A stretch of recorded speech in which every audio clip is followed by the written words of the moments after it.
మహాకుంభమేళాలో జరిగిన తొక్కిసలాట ఘటనపై విపక్షాలు విమర్శలు చేశాయి. యూపీ సర్కార్ భక్తుల కంటే కూడా ప్రముఖులపై ఎక్కువ దృష్టి సారించడం వల్లనే ఈ ఘటన జరిగినట్లు ఆరోపించాయి. ఇకనైనా ఇలాంటి ఘటనలు పునరావృతం కాకుండా చర్యలు చేపట్టాలని సూచించాయి. తొక్కిసలాట ఘటనకు నైతిక బాధ్యత వహించి యూపీ సీఎం యోగి ఆదిత్యనాథ్ తన పదవికి రాజీనామా చేయాలని అఖిలేష్ డిమాండ్ చేశారు.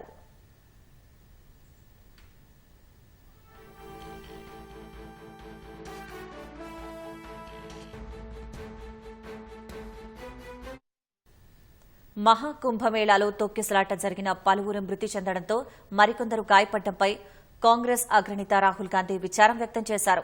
మృతుల కుటుంబాలకు సానుభూతి తెలిపారు. క్షతగాత్రులు త్వరగా కోలుకోవాలని రాహుల్ ఆకాంక్షించారు.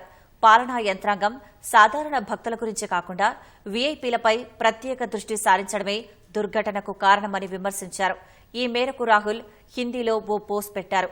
యూపీ ప్రభుత్వం ఇప్పటికైనా మేల్కొని ఇలాంటి ఘటనలు పునరావృతం కాకుండా తగిన చర్యలు తీసుకోవాలని సూచించారు. బాధిత కుటుంబాలను ఆదుకోవాలని కాంగ్రెస్ శ్రేణులకు రాహుల్ పిలుపునిచ్చారు.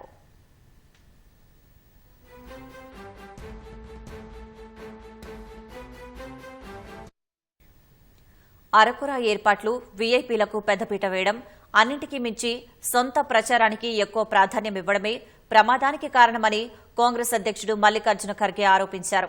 వేల కోట్లు ఖర్చు పెట్టిన తర్వాత కూడా ఏర్పాట్లు అంతంత మాత్రంగా ఉండటం శోచనీయమని ఎక్స్లో పోస్ట్ చేశారు.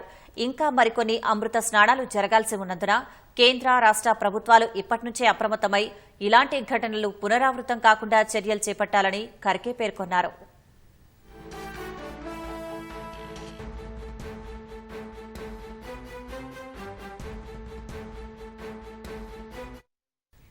కుంభమేళాలో జరిగిన ఘటనపై సమాజ్వాదీ పార్టీ అధ్యక్షుడు అఖిలేష్ యాదవ్ కూడా తీవ్రంగా స్పందించారు. కుంభమేళా నిర్వహణ నుంచి యూపీ ప్రభుత్వాన్ని తప్పించి ఆ బాధ్యతలు తాత్కాలికంగా సైన్యానికి అప్పగించాలని డిమాండ్ చేశారు. ఆధ్యాత్మిక వేడుకకు పెద్ద ఎత్తున ఏర్పాట్లు చేశామన్న యూపీ సర్కార్ ప్రకటనల్లో వాస్తవమెంతో ఇప్పుడు తెలిసిందన్నారు. తొక్కిసలాట ఘటనకు నైతిక బాధ్యత వహించి సీఎం యోగి తన పదవికి రాజీనామా చేయాలని అఖిలేష్ డిమాండ్ చేశారు.